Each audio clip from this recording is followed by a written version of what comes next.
Sejam todos bem-vindos a mais um ciclo de catequeses aqui no nosso canal. Iniciamos hoje um novo ciclo com audiobooks, né? Faremos o audiobook do Catecismo do Metropolita de Lepanto e Oroteus, e este catecismo é tanto para catecúmenos de nossa jurisdição, catecúmenos ortodoxos em geral, buscadores da fé ortodoxa e cristãos ortodoxos.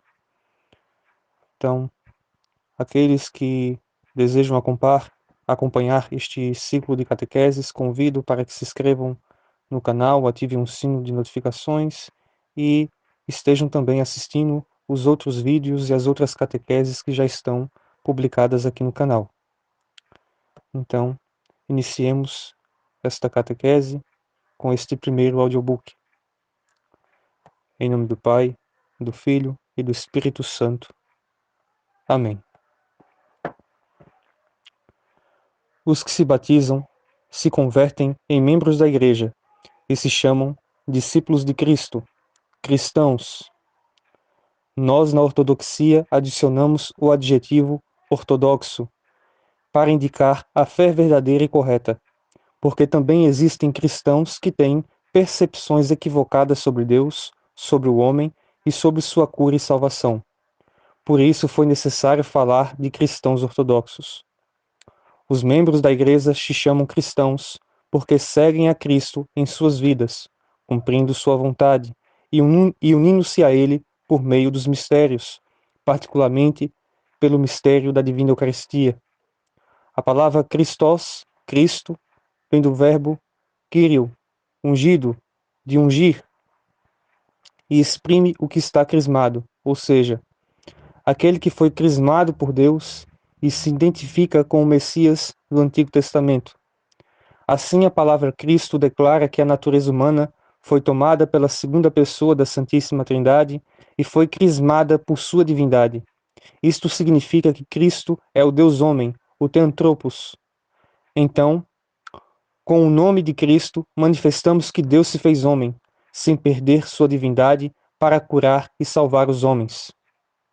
Os homens sempre desejaram a salvação, por isso esperavam um Redentor e Salvador. Eles mantinham em sua memória uma vida bendita e, ao mesmo tempo, viviam a tragédia da vida pela morte, pelas enfermidades, pelas guerras, pelo ódio dos homens e etc. Por essa razão esperavam um Redentor. Havia, então, uma esperança mundial para o Deus Redentor. Desde o século IV a.C., se esperava na China o santo do Ocidente, e Confúcio o chamava de Theanthropo, Deus homem. Também os babilônios esperavam ao Salvador e Redentor como Deus humanizado, encarnado. Os hindus esperavam a chegada de um Salvador, que redimiria o mundo e o faria retornar à antiga época dourada. Segundo o Vedismo, que é uma antiga forma de hinduísmo, esperava-se que o Deus do fogo e do sol, Agni, se encarnasse de uma virgem enviado pelo Pai dos céus como Messias entre Deus e o mundo. Os antigos gregos também esperavam aquele que é Redentor, e a cura e o Salvador. Foi-se dito que o Redentor de Prometeu, que foi acorrentado nas montanhas do Cáucaso e sofreu terrivelmente por causa da sua infidelidade ao deus Zeus, seria o filho de uma virgem, Ius, e de Zeus. Sócrates se refere em sua apologia ao Redentor que esperava e que seria enviado por Deus para o benefício da humanidade. Também a percepção dos gregos de que existia um Deus desconhecido estava difundida. Por isso, havia dedicado em Atenas um monumento cujo título era Ao Deus Desconhecido. A mesma busca e desejo observamos nos romanos e em todos os povos. Naturalmente, os hebreus esperavam um Redentor e Salvador, porque os profetas, particularmente o profeta Isaías, que foi qualificado como o trono dos profetas e o quinto evangelista, descreveram muitos detalhes sobre a chegada, a vida, padecimentos do Filho do Homem. Assim, este Deus que todos os homens esperavam em todos os séculos é Cristo, em sua pessoa, em sua hipóstase. se uniram em sua pessoa, se uniram ao Deus homem. Nasceu pelo Espírito Santo e da Virgem Maria. Sua concepção e nascimento aconteceram milagrosamente. O Filho de Deus se fez filho do homem para curar e salvar o homem. Se estudamos suas palavras e obras, veremos que supera claramente todos os outros chefes religiosos. Enquanto esses homens foram, ele é o Deus homem. Falou sobre o amor, uma energia incriada, sobre a limpeza e a pureza do coração e dos desejos, venceu o pecado, a enfermidade, venceu o diabo, venceu a morte, ressuscitou dos mortos. Nenhum chefe religioso está ressurreto. Cristo ressuscitou, e assim venceu a morte e o diabo. É o único chefe religioso cuja tumba está vazia, sem ossos, por isso é o único Deus homem. Nos chamamos de cristãos porque cremos ser Ele o verdadeiro Deus e cumprimos seus mandamentos em nossa vida pessoal. Aspiramos a adaptar a nossa vida à vida dele. Cristo não é um filósofo perfeito e um bom legislador, não é um moralista e um chefe religioso, embora seja a mais perfeita religião, mas sim um vencedor da morte, do diabo e do pecado. Ele não veio simplesmente para mudar as condições exteriores da vida do homem, mas para santificar, metamorfosear, glorificar, deificar o homem e fazê-lo filho pela graça e energia incriada de Deus. Cristo é, por natureza, Filho de Deus. Nós devemos nos converter e nos tornarmos filhos de Deus por meio de sua graça incriada. Vemos a vida terrena de Cristo no Novo Testamento e particularmente nos 4 evangelhos escritos por seus discípulos. Ali há poucos dados sobre seu nascimento e educação, mas são descritos principalmente 3 sinais. Primeiro, o que Cristo disse. Segundo, o que ele fez. E terceiro, o que Cristo passou e sofreu pelos homens. O primeiro, o que Cristo disse, vemos em suas palavras, mandamentos, parábolas e ensinos.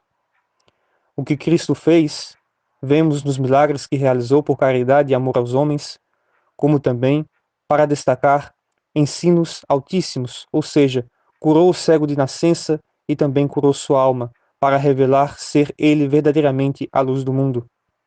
O que Cristo passou, vemos nos padecimentos que sofreu pela cura e salvação do gênero humano. Naturalmente, a continuação de seus padecimentos é também sua ressurreição, significando que Cristo, como Deus, ressuscitou a natureza humana, que havia morrido sobre a cruz. Nesses 3 pontos se vê claramente a pessoa, a missão e a obra de Cristo. Não lemos somente na Sagrada Escritura a grande obra de Cristo e sua divindade, mas também a vivemos dentro da Igreja. Pelo mistério do Santo Batismo, nos convertemos em membros do corpo de Cristo e vivemos a nossa vida pessoal, a paixão, a cruz, o enterro e a ressurreição de Cristo. Assim vivemos todos esses acontecimentos em nossa vida. Pelo batismo morremos e somos enterrados, manifestado pela tríplice imersão da pia batismal. Pela divina comunhão, recebemos em nosso interior o mesmo corpo de Cristo e pela teoses ou glorificação nos unimos a Ele. Por esta razão, somos cristãos, discípulos de Cristo, porque nos unimos a Ele. Tal qual o discípulo do colégio tem o mestre como protótipo ou modelo, assim também nós temos Cristo como padrão e exemplo de vida, conduta e governo.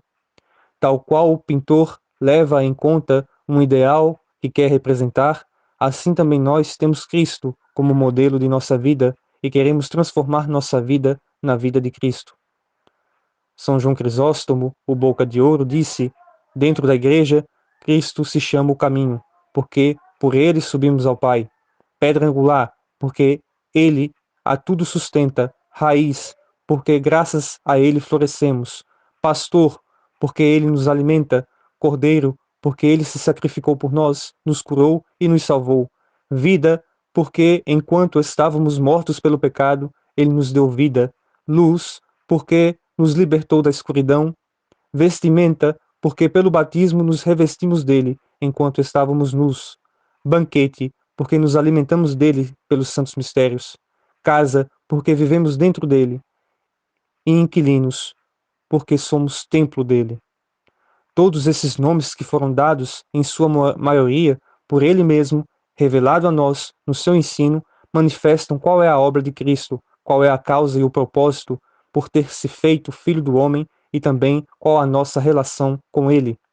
Não é simplesmente um chefe religioso, nenhum reformador social, mas sim a luz incriada em nossa vida, nossa cabeça e santificação, nossa cura, nosso Salvador e Redentor, nosso Pai e nossa Mãe.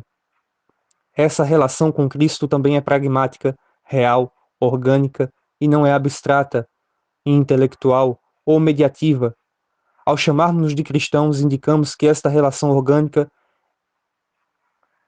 é com Ele, essencialmente com Ele. Entre o que Cristo disse e a seus discípulos, se conservam também as famosas parábolas. Parábolas são algumas imagens e histórias ditas por Cristo dentro das quais se escondem grandes verdades. Por exemplo, utilizando-se da parábola das bodas, Cristo manifestou que a divina Eucaristia, como também a realeza incriada de Deus, é a boda espiritual, dado que une o homem de maneira real com Deus. Uma das palavras de Cristo é a do filho insaciável, esbanjador ou pródigo. Se trata de uma famosa parábola dentro da qual se escondem grandes verdades. Pode-se dizer que ela revela qual é a finalidade da encarnação de Cristo, qual é a queda do homem, qual é o trabalho da igreja e como alguém pode se curar e salvar. Dentro desses marcos se manifesta toda a vida cristã. Com simples palavras, a parábola descreve o seguinte: um homem tinha 2 filhos. Um dia, o filho caçula pediu ao seu pai a parte na fortuna que lhe pertencia, sua fortuna legítima, e partiu para longe de casa. Viveu insaciavelmente esbanjando a fortuna, e quando se encontrou em grande necessidade se fez escravo e pastoreou porcos. Em sua tristeza, lembrou-se da vida e da felicidade que havia em sua casa paterna e decidiu voltar a ela, mas não como filho, e sim como trabalhador. Enquanto voltava para casa, viu que seu pai estava o esperando. Seu pai correu, o abraçou, o beijou. O filho insaciável pediu perdão e disse-lhe que era indigno de ser considerado seu filho e que desejava ser seu assalariado. Já não havia, pois já havia gastado toda a sua fortuna. O pai, porém, deu ordens para que o vestissem o filho com a melhor vestimenta, o colocassem um anel e o calçassem os seus pés e que matassem o melhor bezerro. Assim fez uma festa. Mas quando o filho mais velho voltou para casa e escutou a festa que fazia, pediu para saber por que tudo aquilo estava acontecendo. Quando disseram-no que era porque seu irmão havia voltado, aborreceu-se e não queria entrar em casa. Seu pai tentou fazê-lo mudar, mas, utilizando pretextos lógicos, principalmente expressando inveja, não queria entrar em casa e deixa a entender que no fim não participou da alegria pelo regresso de seu irmão, perdido e morto espiritualmente. Essa famosa parábola indica toda a obra de Cristo e também a vida da igreja. Nas próximas catequeses vamos analisar e ver mais amplamente todos os seus conceitos espirituais. Desta maneira, desta primeira catequese, devemos reter que Cristo é o Deus homem e por isso é a cura e o Salvador real dos homens. Não existe nenhum outro que cure, nenhum outro Salvador e Redentor. Sobre esta pedra de fé e confissão, a vida cristã deve ser sustentada.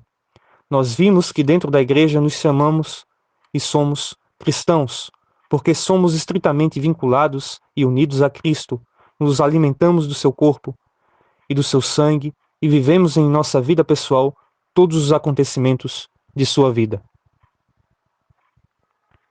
Então termina esta primeira catequese, este primeiro audiobook, e se inscrevam para acompanhar